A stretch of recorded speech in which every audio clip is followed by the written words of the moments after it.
ప్రభు తన మహాకృపలో మనందరినీ ఈ రెండవ మాసంలో మొదటి పునరుద్ధాన ఆరాధన కూడికలను తీసుకొని వచ్చారు. దేవుని మహాకృప ఈ మాసంలో మొదటి పునరుద్ధాన ఆరాధన కూడికలు ఆరాధించే భాగ్యాన్ని ప్రభు చూపారు. అందుని బట్టి ఒకసారి ప్రభుకు స్తోత్రం చెబుదామా? హల్లెలూయా. మంచి దేవుని బిడ్డలారా, రోజున కొద్ది కార్యక్రమం ఉంది కనుక వీళ్ళని త్వరగా ముగించుకొని బయలుదేరదాం. కూడి వచ్చినటువంటి మీ అందరికీ మన ప్రభువైన యేసుక్రీస్తు నామములో అందరి హృదయపూర్వకమైన నిండు వందనాలు. దేవునికి స్తోత్రం చెబుతారా? హల్లెలూయా. మంచిది. ఆలస్యం చేయక పరిశుద్ధ బైబిల్ గ్రంథంలోంచి మాటను మనం చదివి ధ్యానం చేద్దాం. ఈనాటి మన వాక్య ధ్యానం కొరకై 84వ కీర్తన 11వ చరణాన్ని చదివి ధ్యానం చేద్దాం. 84వ కీర్తన 11వ చరణం.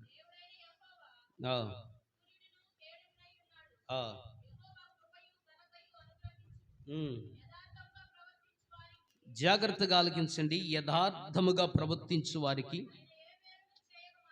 ఆయన ఏ మేలును చేయక మానడు. దేవునికి స్తోత్రం చెబుదామా? హల్లెలూయా. మంచి దేవుని బిడ్డలారా, ఇక శ్రద్ధగా దేవుని మాటలు ఆలకించాలి. చదవబడినటువంటి లేఖన భాగంలో ఓ ప్రాముఖ్యమైన విషయాన్ని గురించి, కోరహ కుమారుల కీర్తన ఇది. వారు పాడినటువంటి పాటలో ఒక అద్భుతమైన విషయాన్ని గురించి రాయబడింది.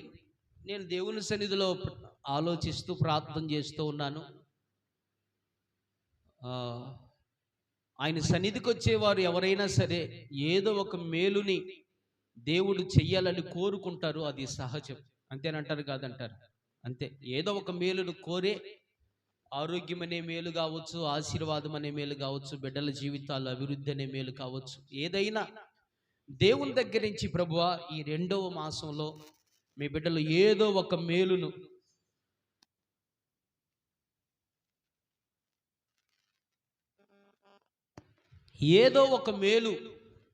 నీ బిడ్డలు అనుభవించి వెళ్ళాలి.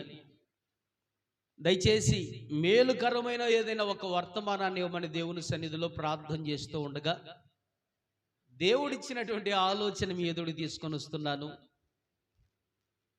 మంచి మనసుతో మన అందరూ దీన్ని అంగీకరించుదుము గాక. ఆత్మదేవుడే సంపూర్ణంగా మనతో మాట్లాడును గాక. ఆమేన్. అయితే దేవుని ప్రజలారా, దేవుడు మాట్లాడుతున్న మాట వాస్తవమే, కానీ అంగీకరించగలిగిన మనసు కూడా మనకు ఉండాలి. ఏందండి? అంగీకరించగలిగిన మనస్సు కూడా మనకు ఉండాలి.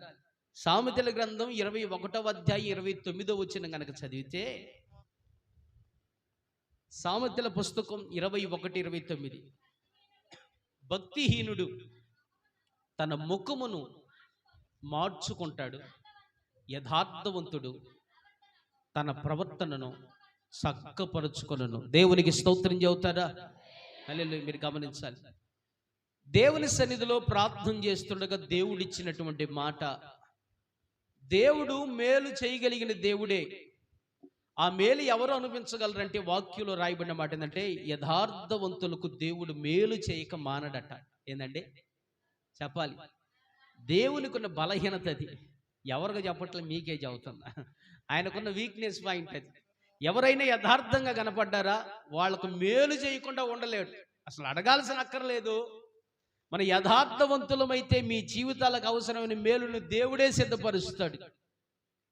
దేవుని ప్రజలారా, ఆ యథార్థత అనేదే మనకు కావాలి. ఏం కావాలండి? యథార్థత అనేదే మనకు కావాలి. అయితే ఈ రోజున మనం ఆ యథార్థతను కనుక సంపాదిస్తే ప్రతి మేలును దేవుని దగ్గర నుంచి మనం పొందుకోగలం. ఒకవేళ దేవుడు మనకు మేలు చేయలేదంటే దాని అర్థం ఏంటంటే దేవుడు బలహీనుడని కాదండి. దేవుని ప్రజలారా, మనమే యథార్థవంతులు కాదని మన జీవితాల్లో సరి చేసుకోవాల్సిన బాధ్యత మన పైన ఉంది. అర్థమవుతుంది మీకు? దేవుడు నీ జీవితంలో నువ్వు అడిగే మేలు ఏదైనా చేయలేదంటే దాని అర్థం దేవుల్లో లోపం లేదు, మన బ్రతుకులోనే యథార్థత లేదని మాత్రం గుర్తించాలి. దేవుణ్ణి ఒక మాట అడిగేటప్పుడు మనలో యథార్థత ఏ స్థాయిలో ఉందో ఆలోచించి అడిగితే బాగుండిద్దని నా అభిప్రాయం, నా అభిలాష. ఈ రోజున దేవుని ప్రజలారా, మీరందరూ నిశ్చయముగా దేవుని ద్వారా మేలు పొందుదురుగాక. ఆమేన్. అయితే మనం ఖచ్చితంగా యథార్థవంతులంగా మారాల్సిందే. వేరొక మార్గం లేదు, వేరొక దిక్కు లేదు. మన యథార్థవంతులం అయితే తప్ప దేవుడు మేలు చేయడు. మన యథార్థంలో అయితే దేవుడు మేలు చేయటం మానడట, ఇక ఆపడట. మానకుండా ఆయన మేలు చేస్తానే ఉంటాడు. అలాంటి మంచి దేవునికి చప్పట్లు కొట్టి దేవుని స్తుతిద్దామా? హల్లెలూయా. అయితే దేవుని ప్రజలారా, మన బాధ్యత ఏంటంటే యథార్థవంతులుగా బ్రతకటం. ఎలా బ్రతకటం? యథార్థవంతులుగా బ్రతకటం. మరి యథార్థవంతులుగా బ్రతకటం అంటే ఎలాగ బ్రతకాలి ప్రభువా అని కొద్ది మాటలు దేవుని సన్నిధిలో నేను ప్రార్థన చేసి ధ్యానం చేస్తుంటే దేవుడు ముగ్గురు గురించి తెలియజేశాడు. చాలా విషయాలు ఉన్నాయి కానీ అయితే ఈ 3 విషయాలు ఒకవేళ మీ హృదయాలు నొచ్చుకుంటే దేవుని ప్రజలరా నేను చేయగలిగింది ఏమీ లేదు. అందుకే ఈ మాట చదివిచ్చా. భక్తిహీనుడు తన ముఖం మార్చుకుంటాడు. ఏంది? భక్తి లేనివాడు తన ముఖం మార్చుకుంటాడు. యథార్థవంతుడు సరి చేసుకుంటాడు. వాక్యంలో రాయబడదు. జాగ్రత్తగా మీరు ఆలకించాలి దేవుని ప్రజలారా. ముఖం మార్చుకుంటే ఉపయోగం ఏమీ లేదు, సరి చేసుకుంటే మాత్రం ఖచ్చితంగా మేలు మాత్రం పొందే అవకాశం ఉంది. దేవునికి స్తోత్రం చెబుదామా? హల్లెలూయా. మరి మీరు ముఖం మార్చుకుంటారు, సరి చేసుకుంటారు, నాకు సంబంధం లేదు. ఉన్న విషయాలు కాస్తంత కఠినంగా ఉన్నప్పటికీ దేవుని ప్రజలారా యథార్థత అనేది మాత్రం అవసరం. అందుకనే నేను ఈ విషయానికి వచ్చి ముందుగానే నా మీద నేరం లేకుండా చదివి వినిపించా. భక్తిహీనుడు ముఖం మార్చుకుంటాడు, యథార్థవంతుడు తన ప్రవర్తన సరి చేసుకుంటాడు. వాక్యం దేవుని ప్రజలు నేను మరలా చెబుతున్నాను. కూర్చున్న మీరే కాదు, నిలబడిన నా జీవితంలో కూడా ప్రార్థన అయిపోయిన తర్వాత నేను మళ్ళీ పెట్టుకుని నేను వింటా. చాలా సందర్భాల్లో దేవుడు నా నోటి నుంచి నాతోనే మాట్లాడిన సందర్భాలు చాలా ఉన్నాయి. నేను సరి చేసుకున్న విషయాలు చాలా ఉన్నాయి. దేవుని ప్రజలారా, నిలబడేది నేనే కానీ నేను కొన్నిటిని సిద్ధపరిచి నిలబడతా అంతే. కానీ చాలా ప్రాముఖ్యమైన విషయాలు ఆత్మదేవుడు మాట్లాడితే నేను ఆ విషయాల గురించి నేర్చుకొని నేను కూడా చాలా సరి చేసుకుంటా. వాక్యం మీకు మాత్రమే కాదు, అది నాకు కూడా. దేవుని మన యథార్థవంతులమైతే ముఖం మార్చుకోక మన ప్రవర్తన సరి చేసుకుందాము గాక. ఆమేన్. హల్లెలూయా. అలాంటి మంచి మనసును దేవుడు ఈ దినం మనందరి మీద కుమ్మరించును గాక. ఆమేన్. అయితే ఇప్పుడు ఏం కావాలంటే మనకి చెప్పాలి, యథార్థత కావాలి. దేవుడు మేలు చేయటం మానకుండా ఉండాలంటే యథార్థత అనేది అవసరం. ఒక మాట చెప్తున్నా వినండి. యథార్థత అనేది దేవుని ప్రజలారా పైకి కనపడదు. ఏంటంటే పైకి కనపడదు, అది అంతరంగానికి సంబంధించింది. ఏంటంటే చెప్పండి మీరు, అంతరంగానికి సంబంధించింది. యథార్థత అనేది ఎప్పుడు పైకి కనపడదు, అది మనసుకు సంబంధించింది, అది హృదయానికి సంబంధించి అంతరంగంలో కనపడేది. దేవుని ప్రజలారా, అంతరంగాలను పరిశీలించే దేవుడు యథార్థవంతులను గుర్తించుచున్నాడు. స్తోత్రం చెబుదామా? హల్లెలూయా. ఇర్మీయా గ్రంథం 5వ అధ్యాయం 3వ వచనంలో భక్తుడు ఇలాగంటాడు, యెహోవా యథార్థత మీదనే కదా నువ్వు దృష్టి ఉంచుచున్నావు అంటాడు. చదువుతారా? ఇర్మీయా గ్రంథం 5వ అధ్యాయం 3వ వచనం. యెహోవా యథార్థత మీదనే కదా నీవు దృష్టి ఉంచుచున్నావు. దేవుని బిడ్డలారా వింటున్నారా? దేవుడు దేని మీద దృష్టి ఉంచుతున్నాడట? మన పైన మనం చేసే దాని మీద దేవుడు దృష్టి ఉంచట్లేదండి. దేవుడు ఒక వ్యక్తికి మేలు చేసేటప్పుడు ఆయన దేన్ని చూస్తాడో తెలుసా? యథార్థత చూస్తాడు. దేన్ని చూస్తాడండి చెప్పండి మీరందరూ? యథార్థత చూస్తాడు. నేను మరలా చెబుతున్నాను, యథార్థత పైన కనపడదు, అది అంతరంగానికి సంబంధించింది. అది దేవుడు మాత్రమే చూస్తాడు. నేను చూడలేను దాన్ని. నీ భర్త, నీ భార్య, నీ తల్లిదండ్రులు, మీ బిడ్డలు ఎవ్వరు దాన్ని చూడలేరు. దాన్ని చూసేది మాత్రం దేవుడు. మంచి మనసుతో అంగీకరించండి దేవుని బిడ్డలారా, మంచి మనసుతో అంగీకరించండి. యథార్థవంతులమై ఈ చోటు నుంచి దేవుని మేలు పొందగలిగిన పాత్రలుగా మనం మార్చబడి బయలుదేరి వెళ్ళుదుముగాక. హల్లెలూయా. ఈ నెలంతా కూడా మన జీవితాల్లో, ఈ నెల మాత్రమే కాదు, దేవుని మేలులక ఆగక కొనసాగునుగాక. ఆమేన్. హల్లెలూయా.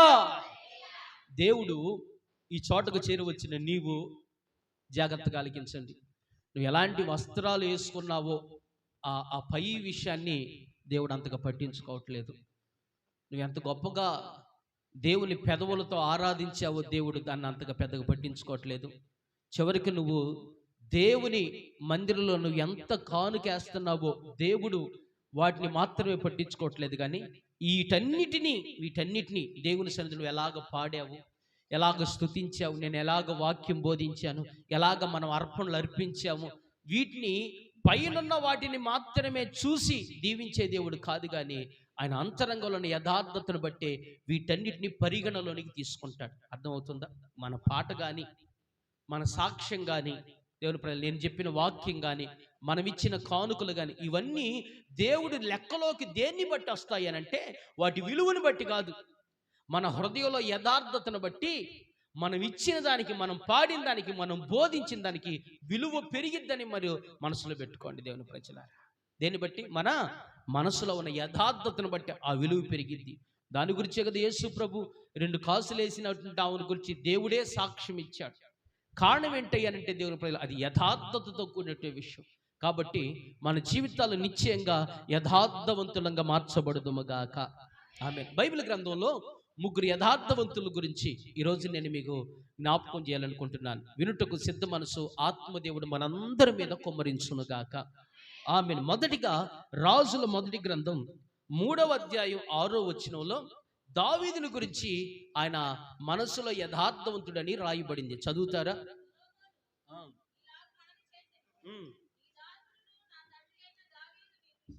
దావీదు నీ దృష్టికి అనుకూలముగా, నీ దృష్టికి అనుకూలంగా సత్యమును నీతిని అనుసరించి యథార్థమైన మనస్సు గలవాడై ప్రవర్తించాడు. స్తోత్రం చెబుదామా? హల్లెలూయా. దేవుని బిడ్డలారా, మీరు గమనించాలి, దావీదును గురించి తన కుమారుడైన సొలొమోను దేవునితోనే ఇలాగ మనవి చేస్తాడు. అయ్యా, నీ దాసుడు నా తండ్రి అయినటువంటి దావీదు నీ దృష్టికి సత్యాన్ని, నీతిని అనుసరించి యథార్థమైన మనసు గలవాడై ప్రవర్తించిన సంగతి నీకు తెలుసు కదయ్యా అని దేవునితోనే మాట్లాడతాడు. మీరు గమనించాలి. వింటున్నారా? ఎవరి గురించి మాట్లాడుతున్నాం మనం ఇప్పుడు? దావీదుని గురించి. దావీదు యథార్థమైన మనసు గలవాడు. ఏం మనసు గలవాడండి? యథార్థమైన మనసు గలవాడు. యథార్థమైన మనసు గలవాడని దేన్ని బట్టి అర్థమైందయ్యానంటే, ఈ దావీదట సత్యాన్ని, నీతిని అనుసరించి నడవటాన్ని బట్టి అతడు యథార్థవంతుడయ్యాడట. దేన్ని బట్టి అయ్యాడండి? చెప్పాలి. సత్యాన్ని, నీతిని. సత్యం అంటే ఏంటి? అబద్ధం లేని దాన్ని సత్యం అంటారు. అంతేనంటండి? అబద్ధం లేని దాన్ని, ఉన్నది ఉన్నట్టు అంటారు కదా, కొండ బద్దలు కొట్టినట్టు మాట్లాడారు అంటారు కదా, సచ్చు లేకుండా మాట్లాడతారు కదా, సత్యమే మాట్లాడేవంటారు కదా. ఈ సత్యాన్ని అంటే నిజాన్ని, అలాగే నీతిని, అర్థమైందా? నిజాన్ని, నీతిని ఎవరైతే అనుసరిస్తారో, ఎవరైతే ఫాలో చేస్తారో వారు క్రియల ద్వారా దేవుని దృష్టికి యథార్థవంతులు అవుతారని వాక్యంలో రాయబడింది. సరే, దావీదు ఏమేమి చేశాడో అవన్నీ వివరించాలంటే వల్ల పడదు. కానీ మనం కూడా సత్యం విషయంలో, నీతి విషయంలో ఎలాగ యథార్థవంతులంగా ప్రవర్తించగలమో సామెతల పుస్తకంలో ఒక మాట రాయబడింది. 3వ అధ్యాయం 27వ వచనం నుంచి 31వ వచనం వరకు దేవుని ప్రజలారా, ఒక్కొక్క మాట చదువుతుంటే మనందరం శ్రద్ధగా ఆలకించుదాము. 27వ సామెతల పుస్తకం చదవండి. సామెతల పుస్తకం 3వ అధ్యాయం 27వ వచనం నుంచి జాగ్రత్తగా ఆలకించాలి. అందరూ ఇటు చూడండి. చదివే వాళ్ళు ఒక్కరు చదువుతారు, మీరు నా వైపు చూడండి చాలు. మనం కూడా సత్యం విషయంలో, నీతి విషయంలో యథార్థవంతులంగా ఎలాగ ప్రవర్తించాలో ఇక్కడ ఒక్కొక్క వచనాన్ని చదువుతుంటే మీరు శ్రద్ధగా ఆలకించండి. ఈరోజు పెద్ద మర్మాలు ఏమి ఉండవు, కానీ విలువైన విషయాలు మాత్రం తప్పుకుంటాయి. జాగ్రత్తగా ఆలకించండి. 27వ వచనం చదవండమ్మా. మేలు చేయుట నీ చేతనైనప్పుడు దాని పొందదగిన వారికి చెయ్యకుండా వెనుక తీయద్దు. స్తోత్రం చెప్పండి. జాగ్రత్త వినండి. మనం సత్యం విషయంలో, నీతి విషయంలో ఎలాగ యథార్థవంతులు అవుతామంటే మొదటగా మీరు జాగ్రత్తగా ఆలకించాలి. మేలు చేసే అవకాశం నీ చేతిలో ఉంటే ఎవరు దానికి యోగ్యులని ఎంచబడతారో వారికి చెయ్యకుండా మనం మానుకోకూడదట. ఏంటండి? మేలు చేయటం మన చేతనైంది అనుకోండి ఒక వ్యక్తికి, దాన్ని పొందదగిన వ్యక్తి ఒకడు ఉంటాడు, వాడికి ఆ పొందదగినటువంటి మేలుని వాడు యోగ్యుడు గనక దానికి చేయకుండా మనం మానుకోకూడదు. బైబిల్ చెబుతుంది, మేలు చేయ ఎరిగి ఉండి చేయకపోవటం పాపం అయ్యిద్దట. ఏమైద్దంట? మేలు చెయ్యాలని తెలిసినా మేలు చేయకపోతే అది పాపం అయింది. అది యథార్థమైన మనసు కాదు. చాలా మంది జీవితాల్లో దేవుని ప్రజలారా, మీరు ఏమనుకోకపోతే కొన్ని మాటలు మీకు జ్ఞాపకం చేస్తా. కొంతమంది ఒక మేలు పొందడానికి యోగ్యులని మనకు అర్థమైనా మనసులో ఏదో ఒక విరోధమైన భావాన్ని పెట్టుకొని ఆ మేలు పొందదగినటువంటి వ్యక్తికి ఆ మేలును చేయకుండా కొందరు ఆటంకపడేవాడుగా ఉంటారు. కొంతమంది ఆటంక పడకుండా మనకెందుకు లేని మౌనంగా ఉంటారు. మౌనంగా ఉన్నా తప్పే, అడ్డుపట్టడం కూడా తప్పే. ఉదాహరణకు ఒక మాట చెబుతానండి, మీరేమనుకోకపోతే. ఇప్పుడు ఇళ్ల స్థలాలు ఉన్నాయని అనుకోండి. ఇళ్ల స్థలాలు ఇన్నని చెప్పి గవర్నమెంట్ ఇచ్చింది. గవర్నమెంట్ ఇస్తే ఒకడికి ఇల్లు లేని సంగతి చాలా మందికి తెలుసు. కొంతమంది ఏం చేస్తారంటే, కొంతమంది రాజకీయ నాయకులు వాడికి ఇప్పించే శక్తి వీళ్ళకుండిద్ది, కానీ వాడు మనకు సంబంధించినవాడు కాదుగా అని చెప్పి మేలు చేయటానికి శక్తి ఉండి కూడా ఆ యోగ్యుడైన వానికి చేయకుండా అడ్డుపడతారు, మానుకుంటారు. మీకు అర్థమైందా? అలాగా చాలా మంది స్థలాలు లేక ఆగిపోయిన వాళ్ళు చాలా మంది ఉన్నారు. కొంతమందికి ఇల్లు శాంక్షన్ అయినా కానీ ఇల్లు వచ్చే అవకాశాలను కొంతమంది అడ్డుపడిన వాళ్ళు ఉన్నారు. కొంతమంది పెన్షన్లకు కూడా అడ్డుపడిన వాళ్ళు ఉన్నారు. తెలుసా, మా గ్రామంలో ఒక విధవరాలు తన భర్తను కోల్పోయి ఒంటరిగా జీవితాన్ని జీవిస్తూ ఉంటే అప్పుడున్నటువంటి ఆ నాయకత్వాన్ని కొనసాగిస్తున్న కొంతమంది నాయకులు ఏమాత్రం జాలి దయలేక గవర్నమెంట్ ఇప్పుడు ఎవడి జేబులో సొత్తు అండి. గవర్నమెంట్ చివరికి మన దగ్గర తీసే మళ్ళీ మనకిచ్చేది, అది వేరే విషయం. ఏది వీడి జేబులో తీసి ఇచ్చేటట్టుగా ఫీల్ అయిపోయి సుమారుగా 4 సంవత్సరాలు పెన్షన్ రాకుండా ఆపేశారు. మీరు జాగ్రత్తగా ఆలకించాలి దేవుని ప్రజలారా. అది యథార్థత కాదు. మేలు పొందదగిన ఒక వ్యక్తి యోగ్యుడని నీకు ఎంచబడితే మేలు చేయక మానకూడదు. ఖచ్చితంగా మేలు చేయాలి. అదే యథార్థత, అదే నీతిని, న్యాయాన్ని, సత్యాన్ని అనుసరించి బ్రతకటం. స్తోత్రం చెబుదామా? హల్లెలూయా. నీ జీవితంలో ఏదో ఒక మేలు చేయని ఎరిగి ఉన్నాం. వరకు నేను ఉదాహరణకి ఈ మాట చెప్పా. ఏదైనా కానీ నీ ద్వారా ఏదైనా సహాయం ఇంకొక వ్యక్తికి అవసరం చేయటం నీకు చేతవు, నీ మామకో, మీ అత్తకో, మీ తల్లిదండ్రులకో వాళ్ళు పోషించడం నీ చేతనవ్వు. కానీ కొన్ని సందర్భాల్లో కొన్ని ప్రతికూలమైన పరిస్థితులు బట్టి చెయ్యని ఎరిగి ఉండి కూడా చేయకుండా ఉండటం, అది యథార్థత అనిపించుకోదు దేవుని ప్రజలారా. క్రైస్తవుడు దేవుని ప్రజలారా పెద్ద ముందు సువార్తలు చేయటము, ప్రజల్లో మార్చడం, ప్రభు దేశాన్ని మార్చడం, ఈ విషయాలన్నింటినీ ముందలా పక్కన పెట్టి అసలు సామాజికమైన ఒక బాధ్యత అనేది క్రైస్తవుడికి బాగా అవసరం. సామాజిక బాధ్యత కలిగిన వాడే నిజమైన క్రైస్తవుడు. ఈనాడు క్రైస్తవుడు మేలు చెయ్యని ఎరిగి ఉండి ఆ మేలు చెయ్యకపోవటమే నిజంగా సువార్తకు ఆటంకం. దేవుని ప్రేమను అనేకులు తెలుసుకోకుండా ఉండటానికి ప్రధానమైన ఆటంకం అదే. దేవుని ప్రజలారా, మీ చుట్టుపక్కల మీకు తెలిసిన వారిలో నీ ద్వారా మేలు పొందదగిన వారు ఎవరో ఉంటారు. వారు దానికి యోగ్యులని ఎంచితే మేలు చేయక మానొద్దు. నీకు చేతనైందే ఒక ముద్ద భోజనం పెట్టగలవా? పెట్టు. అది యథార్థతని అనిపించుకుని దేవుని ప్రజలారా. నీ జీవితంలో వాళ్ళకి ఏదైనా ఒక అక్కర్లో సహాయపడగలవా? సహాయం చెయ్యి. ఆ మేలు చేసే శక్తి నీకున్న వాళ్ళు యోగ్యులైనా కానీ నువ్వు ఆటంకంగా నిలబడద్దు. కొంతమంది జీవితాల్లో సహాయం చేయకపోగా ఎందుకు ఆటంకాలుగా మారుతారు. పైగా వారు క్రైస్తవులుగా పిలవబడటం బహుదారుణమైన అవమానకరమైన విషయం దేవుని ప్రజలారా. కాబట్టి ఎక్కడైనా మార్పు చెందాలి. ఆ విషయంలో, నీతి విషయంలో, సత్యం విషయంలో మన యథార్థవంతులుగా ఖచ్చితంగా మసులుకోవాలి. దావీదు అలాగ బ్రతికాడు కనుక యథార్థమైన మనసు గలవాడిని దేవుడు సాక్ష్యం ఇచ్చాడు. ఇంకా ఆ తర్వాత వచ్చిన చదవండి. ద్రవ్యము నీ యొద్దనుండగా రేపు ఇస్తాను పోయి రమ్మని నీ పొరుగువానితో అనవద్దు. మీరు గమనించండి, ద్రవ్యం అంటే ఏంటంటే డబ్బులు. ఏంటిదంటే ఇది చూడండి, డబ్బుని యొద్ద ఉంచుకొని రేపు ఇస్తాలే పోయిరా అని అనకూడదంట. అది యథార్థత కాదు. వాడు ఊరక అప్పు గురించి నేను మాట్లాడట్లా, వాడు చేసిన పని గురించి మాట్లాడుతున్నా, కూలి డబ్బుల గురించి మాట్లాడుతున్నా. ఏదండి? కూలి డబ్బులు. కొంతమంది పని చేయించుకుంటారు, పని చేయించుకొని కూలి ఎగ్గొట్టే వాళ్ళు ఉంటారు. అలాగని డబ్బులు లేవంటే డబ్బులు ఉంటాయి, డబ్బులు ఉంచుకొని రేపిస్తాను పోయిరా అని మాట్లాడతారు. అది యథార్థత కాదు, అది యథార్థత కాదు. దేవుని ప్రజలు, అది యథార్థమైన మనసు కాదు. అసలు బైబిల్ ఏం చెబుతుంటే ఏనాటి కూలి ఆనాడు ఇవ్వాలంట. ఏంటంట? ఏ రోజు కూలి ఆ రోజు ఇవ్వాలి. ఎందుకనంటే ఆ కూలి మీదే ఆధారపడి బతికేవాడు. ఒకవేళ నువ్వు దాన్ని ఇవ్వకపోతే దాని విషయమై దేవుడు నీతో వ్యాజ్యం ఆడతాడు.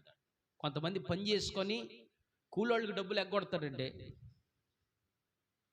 ఆ పాపం ఊరకనే పోదు, ఖచ్చితంగా అనుభవిస్తారు. నేను చాలా మందిని చూసా, ఉదాహరణ చెప్పగలను కానీ చెబితే బాగుండదు. స్తోత్రం చెప్పండి, హల్లెలూయా. ఒక ఆయన ఓ సంవత్సరం బాగా మిర్చి వేసి జనం చేత బాగా పని చేయించుకున్నాడు, అమ్ముకున్నాడు. కాస్త ఆ సంవత్సరం బాగా నష్టాల్లో ఉన్న మాట వాస్తవం, తక్కువ రేట్లు పోయిన మాట వాస్తవమే. నేనే నష్టపోతానని చెప్పి ఉన్న డబ్బుల్ని దాచిపెట్టుకొని కూలోళ్ళకి ఎగ్గొట్టి వేరొక ప్రాంతానికి వెళ్ళిపోయాడు. వేరొక ప్రాంతానికి వెళ్ళిపోయి అదేమంటే నాకు నష్టం వచ్చింది, నేను ఏడ తెచ్చి ఇచ్చేదని అన్నాడు.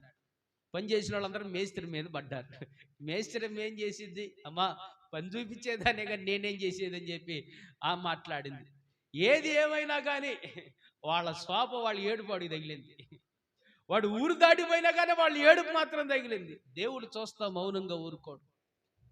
అనతి కాలంలోనే ప్రతిరోజు మనోడు అట్లని చెప్పి నష్టాల్లో ఉన్నాడా? ఏ రోజుకి ఆ రోజు నీసు లేనిదే ముద్ద దిగదు మనోడికి. ఆ రకంగా రోజు నీసుతో తిని గుండెంతా కొవ్వెక్కిపోయి హార్ట్ అటాక్ వచ్చి చచ్చిపోయాడు. మీరు జాగ్రత్తగా ఆలకించాల్సిన విషయం యథార్థత కాదు. లోకంలో ఎవడో చేస్తే ఆ లెక్క వేరు, కానీ దేవుడు నమ్ముకున్నటువంటి బిడ్డలు, దేవుని ప్రజలారా, పని చేయించుకొని కూలి అనేది ఎగ్గొట్టకూడదు, ఎప్పుడు ఎగ్గొట్టకూడదు. ఒకని చేత కష్టం చేయించుకొని ఆ కష్టానికి ప్రతిఫలం ఇవ్వకుండా మానుకోకూడదు. అది యథార్థత కాదు. స్తోత్రం చెబుతారా? హల్లెలూయా. ఈరోజు మీరు ఆలోచించండి, ఒకవేళ ఎవరికైనా సరే పని చేయించుకొని కూలి ఎగ్గొట్టారేమో జాగ్రత్త. మరి పనులు చేసేవాళ్ళు దారుణం. మేస్త్రుల దగ్గరికి వెళ్తామని చెప్పి అడ్వాన్సులు తీసుకుంటారు. వాళ్ళ భార్య వాళ్ళ పిల్లల బంగారం తాకట్టు పెట్టి వీళ్ళకి అడ్వాన్సులు ఇస్తారు. ఇంకా వీళ్ళు కంటికి కూడా కనపడరు. ఇదిగో వస్తున్నామంటారు, కంటికి కూడా కనపడరు. ఎవరికైనా సరే మానేస్తే ఈ రోజైనా సరే వాళ్ళతో మాట్లాడయా, నీకు ఇస్తామని చెప్పి మాట్లాడండి. లేకపోతే దేవుడు దాన్ని చూస్తూ ఉంటాడు. వాడు పాపాత్ముడండి. వాడు పాపాత్ముడైతే నువ్వు పుణ్యాత్ముడివేగా. వాడు ఎంతమందో దగ్గర దోచుకున్నాడండి, వాడి సంగతి చేసేయ్. రోగం వచ్చేది నీకు, శిక్ష వచ్చేది నీకు. వాడు ఎట్ట సంపాదిస్తే నీకెందుకు? నీ ద్వారా ఒకడికి అన్యాయం జరగకూడదు. అర్థమవుతుందా? స్తోత్రం చెప్పండి, హల్లెలూయా. తీర్చగలిగితే అప్పు తీర్చండి, లేకపోతే పోయి పని చేయండి. స్తోత్రం చెప్పండి, హల్లెలూయా. ఇది యథార్థత. ద్రవ్యము నీ దగ్గర ఉండగా రేపిస్తా పోయిరా అని చెప్పి తిప్పకూడదు. అది యథార్థత కాదు. ఇంకా తర్వాత ఏమి రాస్తుంది? నీ పొరుగువాడు నీ యొద్ద నిర్భయంగా, భయం లేకుండా బతికేటప్పుడు వాడికి అపకారం కల్పించవద్దు. మీరు జాగ్రత్తగా ఆలకించాలి. దీని అర్థం ఏంటంటే, నీ పొరుగువాడు నీ దగ్గర నమ్మకంగా బతికేటప్పుడు వాడికి నమ్మక ద్రోహం చేయొద్దు అని దాని అర్థం. ఏంటంటే, నీ పొరుగువాడు నిన్ను నమ్మినప్పుడు నువ్వు నమ్మక ద్రోహం చేయమాక అని దేవుని వాక్యం చెబుతుంది. దేవుని ప్రజల చాలా మంది వారికి తగినంత నమ్మకస్తులు ఉంటారు ఎవరో ఒకళ్ళు. కానీ ఆ నమ్మకాన్ని ఆధారం చేసుకొని కొంతమంది వారు పొరుగు వారిని ఇబ్బంది పెట్టే ప్రయత్నం చేస్తారు. నమ్మక ద్రోహం చేసేవాళ్ళు ఉంటారు. పెద్దోళ్ళు అంటారు కదా, తిన్నింటి వాసాలు లెక్క పెట్టారంటారు కదండి. ఇలాంటి వాళ్ళు కొంతమంది. అది యథార్థత అనిపించదు దేవుని ప్రజలారా. నిన్ను నమ్మాడు, నిన్ను ఇంటి దాకా రానిచ్చాడు. తన పిల్లలతో నిన్ను కూడా ఒక వ్యక్తిగా మార్చుకున్నాడు. తన అన్నదమ్ములతో నిన్ను కూడా ఒక అన్నదమ్ముడిగా మార్చుకున్నాడు. తన అక్క చెల్లెలతో నిన్ను కూడా ఒక అక్క చెల్లెలుగా భావించాడు. అలాంటి వాళ్ళకి నమ్మక ద్రోహం చేయకూడదు. అది యథార్థత అనిపించదు. దేవుని ప్రజలారా, యథార్థత అనిపించదు. చాలామంది మీరు దేవుని ప్రజలారా, ఒకళ్ళ గురించి నేను మాట్లాడట్లా. మిమ్మల్ని చాలామంది నమ్మారు.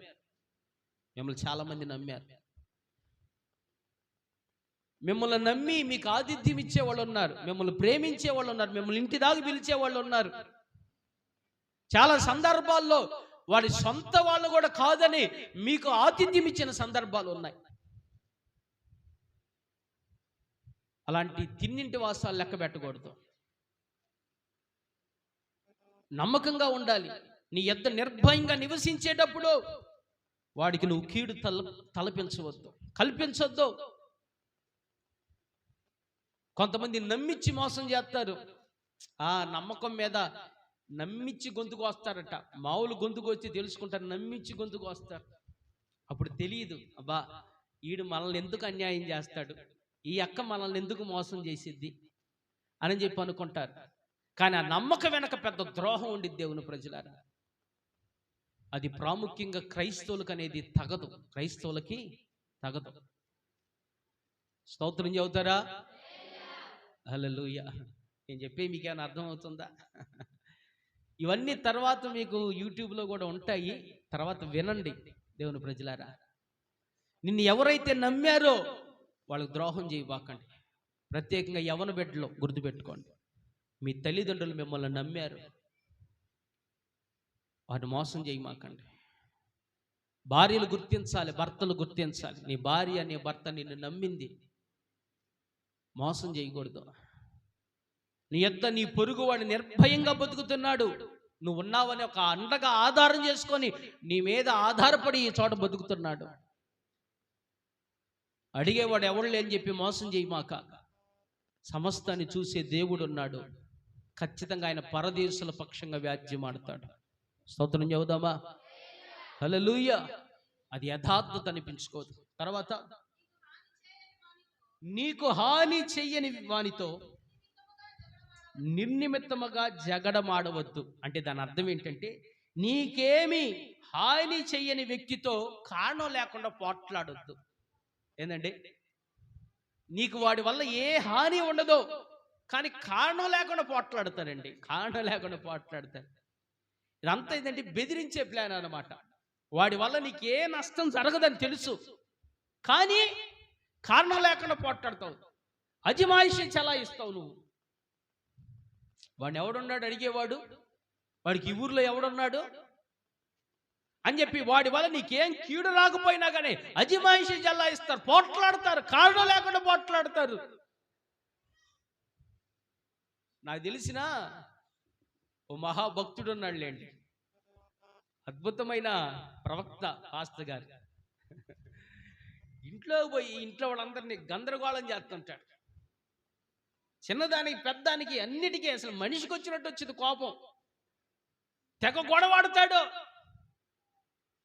నేను అప్పుడప్పుడు అడుగుతాయా, ఎందుకు వాళ్ళు నిన్ను ఏమన్నారు, వాళ్ళు నిన్ను ఏమైనా అనగలిగిన వాళ్ళ, ఎందుకు వాళ్ళ మీద నువ్వు అంత పోట్లాడుతావు, మనం ఇట్ట అనకపోతే వాళ్ళు ఏదో ఒక రోజు మన మీద తిరగబడతారని అంటాడు.